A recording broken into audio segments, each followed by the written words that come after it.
the Chase Thomas Podcast, for people who have nothing but time to kill. There you go.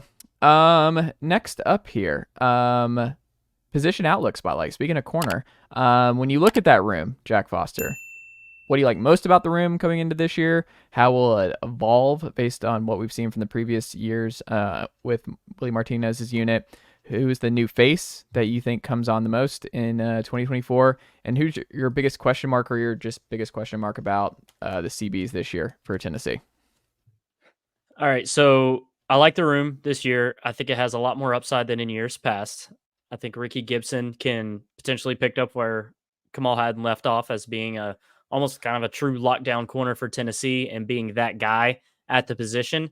And Jermod McCoy, I think you have to like that addition for Tennessee's defense. One of the probably, without really thinking too hard about it, probably the biggest land for Tennessee's defense out of the portal. So I think the upside of those two guys gives the cornerback room a lot more optimism than in years past. And another thing too is we talk about rotation in the secondary. They've done that so much just because everyone kind of felt like they were on the same talent level these past 3 years. Maybe this year, those two corners feel a little bit separated from the pack, and you're going to know who Tennessee's riding with each and every week. It's going to be those two guys. No ifs, ands, or buts about it. If there's no injuries, of course.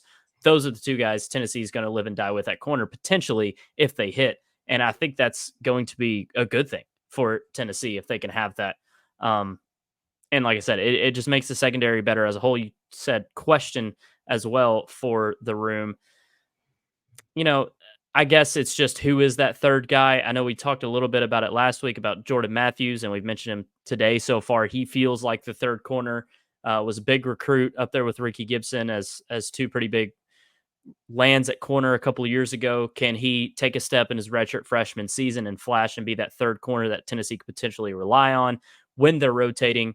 And then new face, I guess I would just give the nod to Jermod McCoy, coming from Oregon State, just being a dude for Tennessee. It's the easy answer here. And I've said this before, Ryan. I know you're like the Nico part of it, but the one who, if I could pick one guy to have back for Tennessee from last year's room, it'd be Gabe Jeudy-Lally. He was so solid all season long, and he wouldn't have that like starter expectation where you're like, you got to run with Rickey and Jermod out of the gate. But just that base, like he was such a high floor guy. Like he was just solid all year long. Gabe Jeudy-Lally was just such a sneaky great 1-year addition in the portal for Willie Martinez in this group. Like if there's one guy I wish we had one more year with to kind of get this thing through, because I think Caleb Beasley would be a factor. And these guys a lot of talented guys will be juniors and a lot older. This will be, I think, a growing in a good way secondary. But if you just had one more gap year of Gabe Jeudy-Lally to see this through, he's the one that I wish that Tennessee got one more year with. Do you feel the same? In the cornerback room, yes. I would go the guy you've talked about a lot. Is Wesley Walker in the secondary as a whole. To me, he'd be the one, because I just feel better about the corner spot than I do the safety spot. I just don't feel very good about where Tennessee's at safety. And I'd probably say Gabe Jeudy-Lally was a better player than Wesley Walker was last year. Pretty similar. I mean, in the same boat, but I just look at need. And I do think Gabe Jeudy-Lally was really underrated, and was just a very solid piece. And, kind of to the original question, I'll try to make it brief, but the analogy I've been making about it all, I've probably made it on here. I know I made it on the RTI podcast where, in 2022, it felt like Tennessee's first to third team corners, and goodness knows they had to use about all of them because they had so many injuries. It just didn't feel like the gap was very big. It felt like first starters, third team, guys are all about the same. And this is kind of what Jack was saying a minute ago. To me, it feels like, all right, if Tennessee gets to their third team corners this year, holy crap, they're in a bunch of trouble. But it feels like those starters, could definitely be better. And it feels like to where in 22 season, if a corner got hurt, it was like, all right, no big deal. Who cares? This season, if one of the corners gets hurt, it's like, that's a big blow. And largely, I think that's kind of a good thing, because it says that the talent level, at least starting, is better. Well, you also just didn't think about it as much until the South Carolina game. Like that whole season, like really, it wasn't until South Carolina that the cornerback depth was just like, oh, we can't win this game for a multitude of reasons. But corner was one of the ones that stood out where like this is but rough. I remember going back through the PFF grades after that game and just it was. Chase, Oof. what touchdown drive did you actually begin to think that Tennessee was going to lose that game? When did You know what's crazy? I mean, we'll never know with Hendon going down, which sucked, but Yeah. I just never thought like I'm talking like mid fourth quarter. I was still like, Man. I don't know.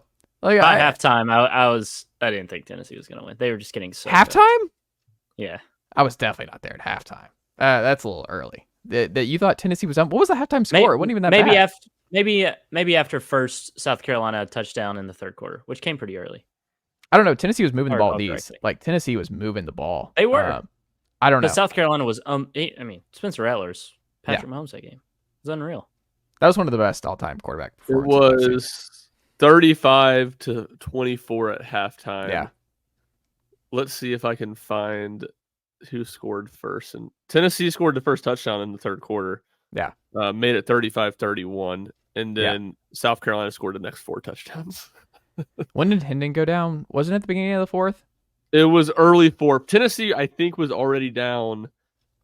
They would have been down 49-31 when that happened because it was the next over. touchdown 3 drive was 4-play 17-yard drive. I will say, I'm in the middle, y'all. It wasn't at halftime when I thought Tennessee wasn't going to win, but this whole we'll never know. Tennessee was not winning that game if Hendon Hooker didn't get hurt. I don't know. I'll ride for Hendon Hooker until the end of time. Like Hendon Hooker coming back from, Alabama, he only needed 2 passes to get down in the field Hendon goal Hooker range. might have scored a touchdown every single drive he was in. That might have happened. Tennessee was down 3 possessions, and they hadn't gotten a stop all night. I guess it was just a law of averages. I was like, I think that was one of those things too, where I'm like, they're gonna eventually get a stop, right? You just keep looking. You're like, that meme, the Star Wars meme, like they're gonna get a stop, right?